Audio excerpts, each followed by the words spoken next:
देख सकते हैं सूरत सिटी है और अभी हम सूरत आए हुए हैं।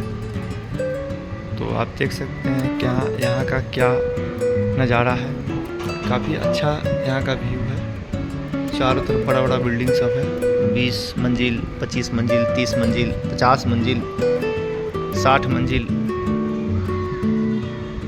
मतलब लग नहीं रहा है ऐसे हम सूरत सिटी में। सूरत सिटी बहुत बड़ा क्या बताएं, दिल खुश हो गया यहाँ आकर।